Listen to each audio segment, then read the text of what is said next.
नमस्कार दोस्तों, मैं हूं अर्पित और एक बार फिर से आपका स्वागत है। बिहार में विधानसभा चुनाव अब बिल्कुल सिर पर आ चुके हैं। देश भर के नेताओं और मीडिया का जमावड़ा बिहार में हो चुका है और ऐसे में बिहार की जमीन पर एंट्री हो रही है बसपा सुप्रीमो मायावती की, जो 6 नवंबर से यहां पर चुनावी हुंकार भरेंगी। आपको पता है कि 6 नवंबर को प्रथम चरण का मतदान होना है, तो ऐसे में मायावती जी इतना देर से क्यों आ रही हैं?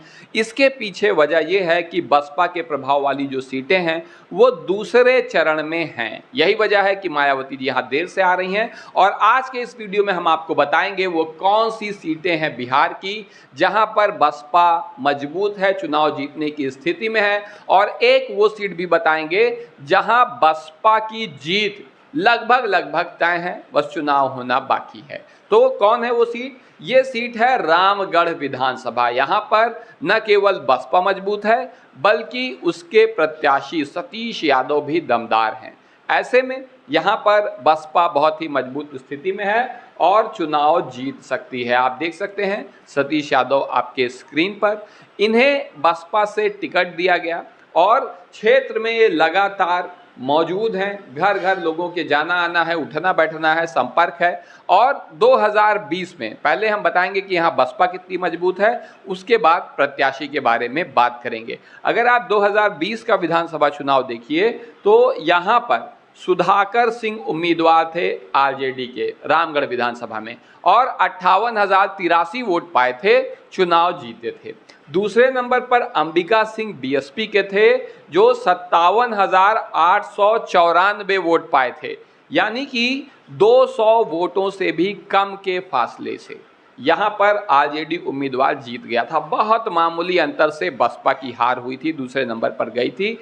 इसी से आप समझ सकते हैं कि यहाँ पर बसपा कितनी मजबूत है। जो दूसरा प्रमुख प्रतिद्वंदी बिहार में माना जाता है, यानी महागठबंधन की तरफ वाले, माफ करिएगा, एनडीए गठबंधन की तरफ वाले, तो यहाँ बीजेपी के अशोक कुमार सिंह तीसरे नंबर पर चले गए थे, 56,084 वोट पाए थे, यानी मामला त्रिकोणीय था जिसमें बसपा दूसरे नंबर पर थी और कितने कम अंतर से दूसरे नंबर पर थी। इसी से आप बसपा की रामगढ़ विधानसभा में ताकत समझ सकते हैं। लेकिन अब हम बात कर रहे हैं सतीश कुमार सिंह यादव, जिन्होंने पिछला भी चुनाव लड़ा था। अभी उपचुनाव हुआ था। उपचुनाव आप सभी जानते हैं, सरकार का, सत्ता का, प्रशासन का चुनाव होता है, क्योंकि उससे कोई खास बदलाव होना नहीं होता है। ऐसे में अधिकारियों का झुकाव, अच्छे अंक पाना होता है कि किस तरीके से जो सत्ताधारी दल है उसके लिए, उसके हित में काम किया जाए। तो ऐसे उपचुनाव में भी, जो भी 2024 में हुआ था, बसपा ने यहाँ पर टिकट दिया था सतीश सिंह यादव को और इन्होंने यहाँ पर बहुत अच्छा चुनाव लड़ा। मात्र 1362 वोटों के अंतर से ये चुनाव हारे थे भाजपा के अशोक कुमार सिंह से। तो इसी से आप समझ सकते हैं कि बसपा और उसके कैंडिडेट सतीश यादव दोनों ही रामगढ़ विधानसभा में कितने मजबूत हैं। और ये सीट मेरा मानना है कि बसपा चुनाव जीतने जा रही है। आपकी क्या राय है? क्या बसपा रामगढ़ से चुनाव जीत पाएगी या नहीं? आप कमेंट करके बताइए। और हम चलते हैं अगली सीट पर, जो है मोहनिया विधानसभा। मोहनिया विधानसभा में भी बसपा चुनाव लड़ने जा रही है और यहाँ पर भाजपा की कैंडिडेट हैं। इसके अलावा जो आरजेडी ने कैंडिडेट उतारा था उनका पर्चा ही निरस्त हो गया।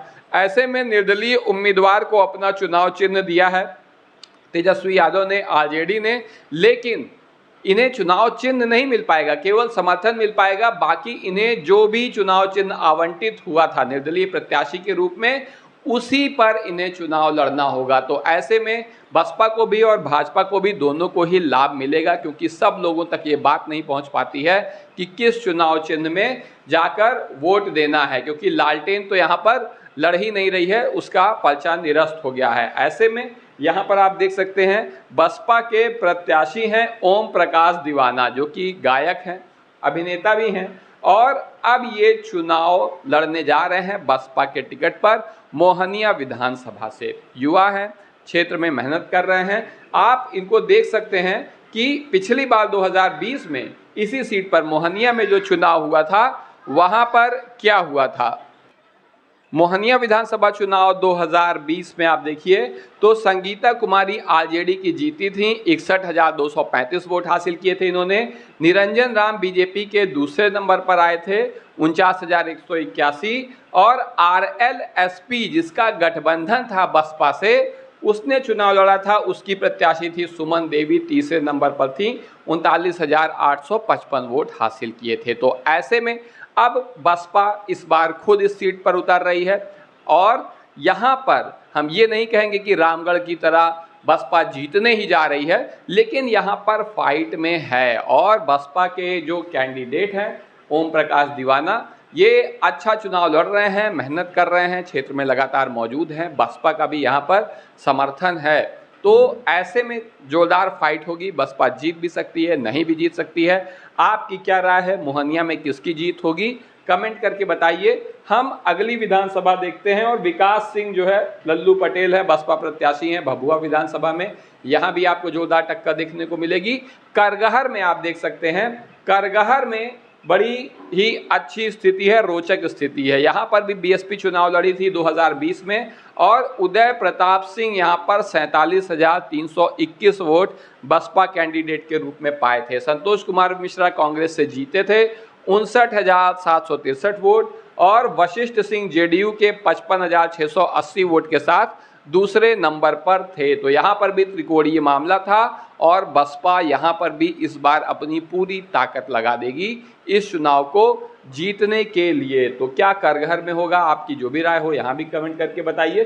तो देखिए यहाँ पर इस बार ये चुनाव भभुआ में होना है, तो हम आपको बता रहे हैं कि कौन कौन सी सीटें हैं जहाँ पर बसपा जीत रही है। यहाँ भी आप देख सकते हैं रवि आर्या हैं, इन्होंने लिखा है कि बिहार के कैमूर जिले की 4 विधानसभा सीटों पर बहुजन समाज पार्टी 2025 में जीत हासिल करके बहुजन समाज पार्टी इन चारों विधानसभा पर बहुत मजबूत है। कौन कौन सी ये सीटें हैं, चैनपुर, रामगढ़, भभुआ, मोहनिया, इन चारों सीटों पर बसपा बहुत ही मजबूत स्थिति में है। कैसे, वही आप चुनाव परिणाम देख लीजिए। चैनपुर 2020 में बसपा यहां से जीत गई थी, बसपा के विधायक आए थे लेकिन वो पार्टी छोड़कर चले गए, पार्टी का साथ छोड़ दिया। जब बहुत कम विधायक जीत पाते हैं तो उनके ऊपर दल बदल वाला कानून लागू नहीं हो पाता है, क्योंकि अगर वो भाग गए तो 100% नेता भाग गए, जैसा कि आपने देखा। बल्कि 5 विधायक जीत के आए थे एआईएमआईएम के, लेकिन वो भी चले गए, उन पर भी नहीं लागू हो सका।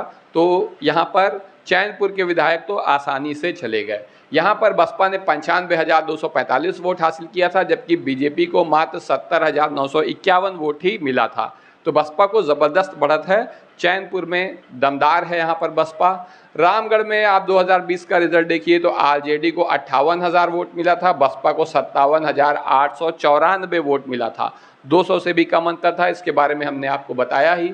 तो बसपा रामगढ़ में जीतने जा रही है, आपकी क्या राय है, जीत पाएगी या नहीं। इसके अलावा आप देख सकते हैं रामगढ़ में ही बाईपोल भी जो हुआ था उसके बारे में भी आपको बता दिया था कि बीजेपी 62,179 वोट पाई थी और बसपा 60,895 वोट पाई थी, 1300 वोटों का अंतर था। भभुआ में आप देख सकते हैं 2020 में आरजेडी 57,561, बीजेपी 47,516 और आरएलएसपी जो कि बसपा से गठबंधन के कारण इस सीट पर पाई थी 37,014 वोट।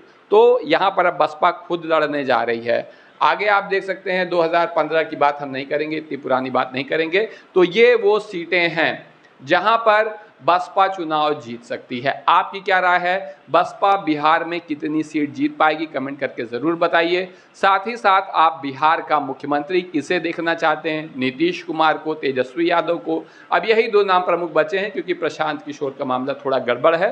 तो आप इन दोनों में से किसे मुख्यमंत्री के रूप में देखना चाहते हैं, या अगर प्रशांत किशोर को ही देखना चाहते हैं तो कमेंट करके ज़रूर बताइए। वीडियो को लाइक करिए, चैनल को सब्सक्राइब करिए, अपने दोस्तों के साथ शेयर करना ना भूलिए। धन्यवाद।